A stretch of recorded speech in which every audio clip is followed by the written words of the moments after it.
Ladies and gentlemen, welcome back to Gaming with me, Tony Mo, and I'm here today on yet another Monday, bringing you some more food for thought for the week ahead. Today we're going to be talking about looking a bit deeper into some of your favorite video game experiences. And if I'm honest, this is one of those discussions that can be applied to far more than just video games. Honestly, to any form of entertainment that you consume, whether it's video games or film or television shows or music, so on and so forth. I've said it before, and I will undoubtedly say it many times again, that video games are far more than just what you get at face value. They are indeed a sum of all of their parts, quite literally in this instance. Games are designed by many people. Even when they're designed by single developers, there are many facets that the developer has to focus on to bring that game to life. Animations, audio, scripting, coding, environmental design, skyboxes, art, music, like the list goes on and on and on. Video games are undeniably the sum of all of their parts, but I don't believe that the average user, the average consumer of video games or even other forms of entertainment really sees them as that. They might see the experience, the end result, the complete package, but it is often difficult to stop and take the time to see all of the bits and pieces, all of the cogs in the mesh that make the machine what it is. And that is really what I wanted to encourage in today's discussion.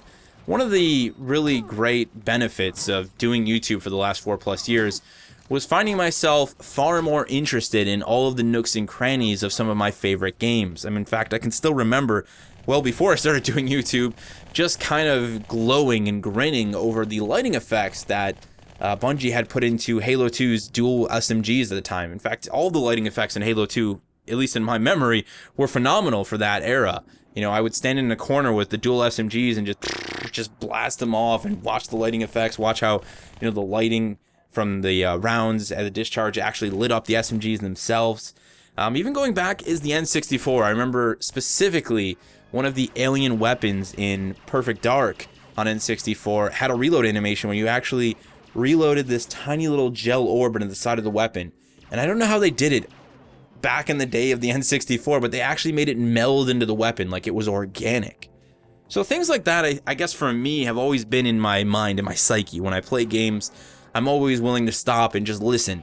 Stop and look, stop and watch, appreciate the animations that have been put into the weapon reloads in Titanfall 2, so on and so forth. It's these details that make our favorite experiences. They're the reason that you might play a game for 500+ hours, but unfortunately, it's very easy to play your favorite game for 500+ hours without ever really realizing that that specific element existed, without ever, I guess, giving it the full respect, the full appreciation it deserves as a piece in a game that you love so much. I think For Honor is actually a fantastic example, and obviously a recent one. That game's combat is incredible. And a big part of that, of course, is the actual mechanics behind the combat system, the way that you parry and block, the combos, so on and so forth. But all of that wouldn't really matter as much as it does if it wasn't for the incredible animations and the insane audio design backing it all up. Every sword clash, every hammer fall, every block, every decapitation doesn't just look good from a visuals perspective, what you see on screen. It looks good from an animation perspective, and it sounds good from an audio design perspective.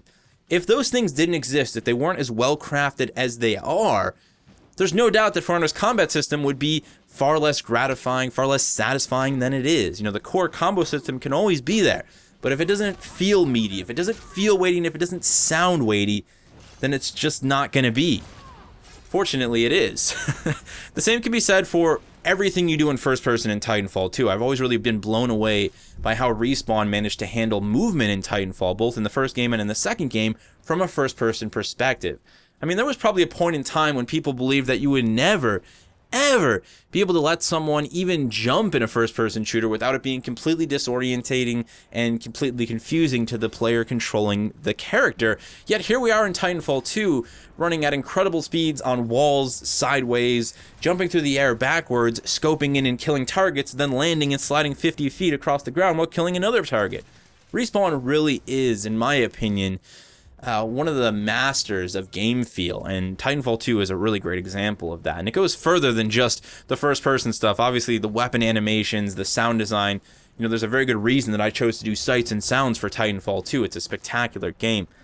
I think this is one of those things, too, that can be applied exponentially when it comes to open world experiences as well. You know, The Witcher 3 was a big one for me, and I'm very much looking forward to Guerrilla Games' Horizon Zero Dawn tomorrow. I imagine that is a game that I will be drooling over for months and probably years to come.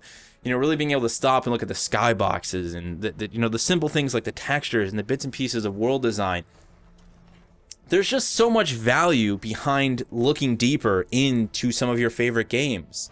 You know, you can really elevate your emotional connection, your mental connection to a game that you've loved, even if you've played it for 500 hours, just by stopping and listening, stopping and watching for just a second. And the cool thing, I guess, at the end of the day, the thing that always makes me grin is knowing that someone put that there. You know, when I play The Witcher 3, when I play Horizon tomorrow, you know, when I play Titanfall 2 and I do sights and sounds and I see all of the little bits and pieces on the walls, you know, the graffiti or the architecture or a specific installment on one of the multiplayer maps, I know that somebody, or even a group of people, they put that there intentionally to be a part of the world. And they probably also knew, especially when it comes to open world games, that there was a very good chance that only an incredibly small portion of the player base would actually see it. But they knew that at least someone would see it. And that makes it a little bit more special when you realize that you are one of the few people who took the time to eke out that portion of the map and to find that little hidden treasure that the developers put there specifically for someone like yourself.